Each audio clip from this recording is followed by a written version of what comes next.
अगर आप 2023 में सफल होना चाहते हैं तो ये एक ऐसा काम है जिसको आपको ज़रूर करना है।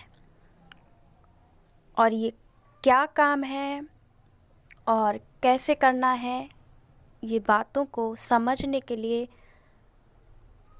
आप इस वीडियो में अंत तक ज़रूर बने रहें। और मुझे पूरा विश्वास है इस वीडियो के अंत में आप ये ज़रूर बोलोगे कि प्रभु धन्यवाद, आपने मुझे इस वीडियो के माध्यम से आशीष दिया है।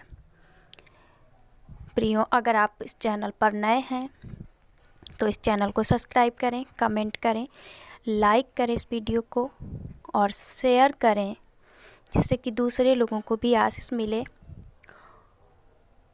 और ये जो मौसम चल रहा है, ये नए साल का मौसम भी चल रहा है, प्लस इसमें हवाएं, मतलब बीमारी, रोग, तमाम बातें चलती रहती हैं। लेकिन उसी बीच में आप परमेश्वर के हाथ को भी अपने ऊपर ज़रूर से देखोगे, क्योंकि ये वीडियो आपको इसीलिए मिला है कि आप भी जान सकें कि परिस्थिति आपके विपरीत चाहे कितनी भी हो, लेकिन आपके अंदर की खुशी, संतुष्टि, सुकून और आनंद ये परिस्थितियाँ, लोग नहीं छीन सकते, नहीं चुरा सकते। क्योंकि ये परिस्थितियाँ और आपको खुशी देने वाला, सब कुछ के बनाने वाला परमेश्वर जब आपके साथ होगा तो ये परिस्थितियाँ भी कुछ नहीं बिगाड़ेंगी। और आप जब इस काम को करेंगे जिसके द्वारा आप इस साल में 2023 में ज़रूर सफल हो जाएंगे। तो हम इसे शुरू करते हैं। एक बार क्या हुआ, मैं खुद से शुरू करती हूँ। मैं अपने क्रोध पे काबू नहीं पा रही थी और मुझे बार बार गुस्सा दिलाया जा रहा था, क्योंकि मैं बहुत ही ज़िद्दी थी और जिस बात को मैं ठान लूँ तो वो करके ही चैन लेना मेरी फितरत थी। लेकिन परमेश्वर ऐसा हमारे साथ, ऐसे व्यक्ति को क्यों देता है जिसके द्वारा हमारा घमंड, हमारा गुरूर, हमारी जिद धरी की धरी रह जाती है। ये बात तो तब समझ आई जब मेरे जीवन में ऐसी परिस्थितियां घटना शुरू हुई। तो हम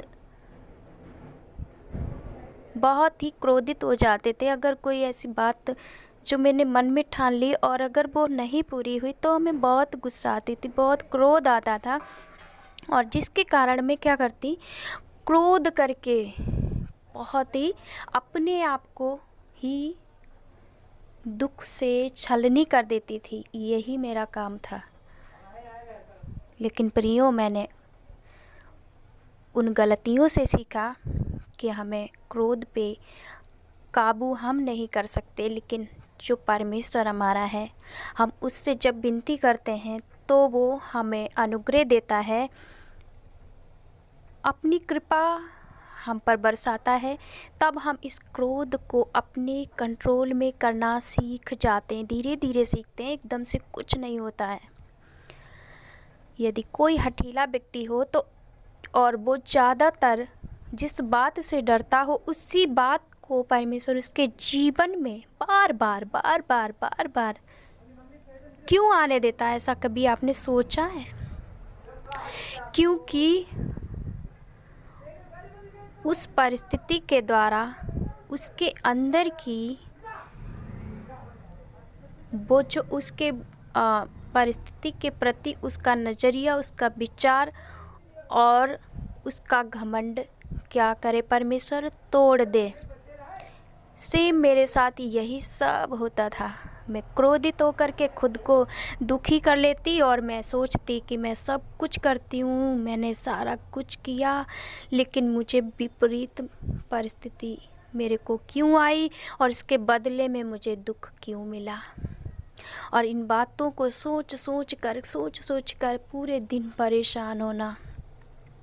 और जब पूरे दिन परेशान होना तो जाहिर सी बात है, जिस तरह मोबाइल को चार्ज करके हम इसको देखते रहते चलाते रहते हैं तो इसका बैटरी क्या होता है, लो हो जाता है, मतलब कम हो जाता है या फिर समाप्त हो जाता है। ठीक इसी तरह जब हम क्रोध करके किसी भी बात को लेकर के क्रोध करके और उन्हीं विचारों को अपने मन में लेकर के और इतना दबाव को महसूस करके हमारे जो शरीर में ऊर्जा रहती है, सकारात्मक प्रभाव तो दूर हो जाता है, नकारात्मक बातें अधिक आ जाती। क्योंकि जब कोई व्यक्ति विपरीत परिस्थिति में आकर के विचारों के प्रति उसका नज़रिया जब बुरा हो जाता है, तब उसके व्यक्ति के जीवन में भी वो सारी शिथिलता अपने आप स्वतः उतर आती है, क्योंकि अब उसको निगेटिव बातें ही घेर के रखती हैं।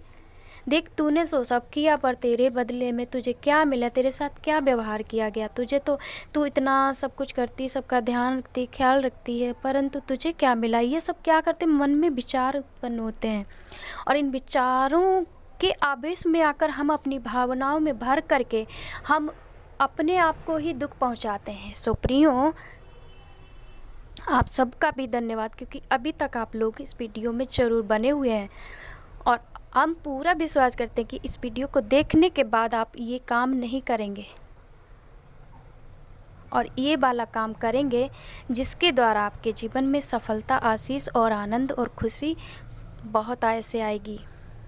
तो हमने ये अपनी व्यक्तिगत अनुभव इसलिए बताया जिससे कि हम सीख सकें कि हमारे जीवन में हमें क्या ऐसा काम है जिसको छोड़ना है और उसके बाद हमारे जीवन में सफलता आनी शुरू हो जाएगी। तो यही बात थी, मेरे बताने का एक ही मकसद था कि आप इस बात से लेकर के सीख सकें कि अगर आपने अभी तक इस बातों को लेकर क्रोध किया, भावनाओं में बहकर अपने आप को दुख दिया, तो ये सब काम करना बंद कर दीजिए। सिर्फ परमेश्वर के पास आइए और उससे बोलिए, परमेश्वर मेरे से नहीं हो पाएगा और मैं ये सब नहीं कर पाता, नहीं कर पाती, प्रभु मुझ पर अनुग्रह कर, जिस काम को आप चाहते हैं मैं करूं, सो आप उस काम को करने के लिए मुझ पर अपनी कृपा और अपना अनुग्रह उंडेलिए।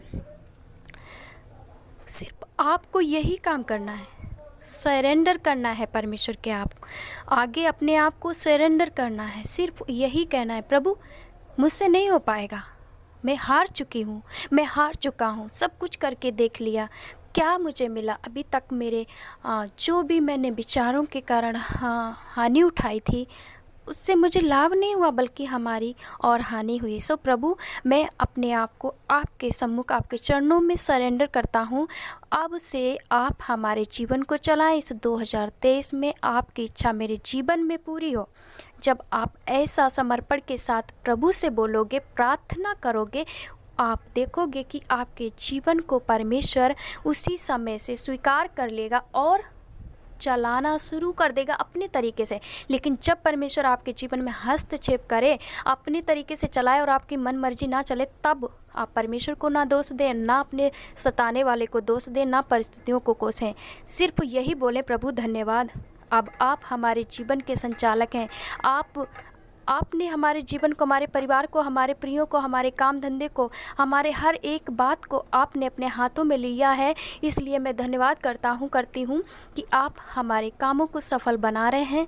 सो प्रभु आपका धन्यवाद, आप हमारा उद्धारकर्ता प्रभु हैं। सिर्फ यही एक काम करना है, आपको खुद को सरेंडर करना है, परमेश्वर से हर एक बात को बोलना है और जब परमेश्वर आपके जीवन में हस्तक्षेप करे, आपकी मनमर्जी ना चले, उस बीच में चुप रहकर सिर्फ परमेश्वर को धन्यवाद देना शुरू कर दें। इस साल में आप यकीन न माने, लेकिन जब आप अपने जीवन में ऐसा होता देखोगे तो आप कहोगे, सचमुच में परमेश्वर महान है। जब मैंने उसको अपने आप को सरेंडर किया, हार मान ली, तब परमेश्वर ने हमारे जीवन में अद्भुत काम करना शुरू कर दिया। ऐसा ज़रूर होगा, क्योंकि मेरे साथ ऐसा ही हुआ। मैंने जब खुद को थका लिया, दुखी कर लिया, निराश हो लिया और अपनी जिद को पूरा करने के लिए रोई पीटी, सब कुछ किया, लेकिन अंत में मुझे कुछ नहीं मिला। सिर्फ बीमारी हाथ लगी, निराशा हाथ लगी और वगैरह वगैरह बहुत सारी चीज़ें, कमज़ोरी मुझे फेस करनी पड़ी और अपमान फेस करना पड़ा। आरोप को झेलना पड़ा, तमाम बातें जो है हमारे जीवन में आई। लेकिन जैसे ही हमने अपने आप को परमेश्वर के सामने बोला, प्रभु मुझसे नहीं होगा, मैं हार चुकी हूँ, मैं थक चुकी हूँ, मैं रो कर के जब परमेश्वर के पास आई और परमेश्वर से बोला, परमेश्वर मेरे से नहीं होगा, आप कीजिए, मैं नहीं कर सकता, मैं नहीं कर सकती। जब मैं रो करके परमेश्वर के पास बोली तो हुआ क्या, जिस बात से मैं डरती थी वो और अधिक मेरे साथ होने लगी। अब परमेश्वर अपने तरीके से हमारे जीवन को चला रहा था। तो हमने समझ नहीं पाया। फिर हम प्रभु से बोले, प्रभु ऐसा क्यों, ऐसा क्यों, ऐसा क्यों। लेकिन हमको ऐसा नहीं करना है। परमेश्वर अपने तरीके से हमारे जीवन में जब काम करेगा तो वो सारी दुनिया देखती रह जाएगी, क्योंकि वो काम सबसे सर्वश्रेष्ठ होता है जो एक कारीगर के हाथ में दिया जाता है, जिसको हर एक चीज़ का नॉलेज होता है। और जो परमेश्वर हमारा परमेश्वर है वो सारी चीज़ों का ज्ञान रखने वाला परमेश्वर है। जब हम अपने जीवन को उसके आगे उसको सरेंडर कर देते, उसको सौंप देते अपने जीवन की हर बात, तब वो ऐसे परिस्थितियों से शायद गुजरना तो पड़ेगा, लेकिन आपको ये नहीं लगेगा कि हमारा जीवन समाप्त हो जाएगा, हमारे जीवन में अब कोई आशा नहीं रहेगी, ऐसा कुछ नहीं लगेगा। सो प्रियो, आपको आशीष दे।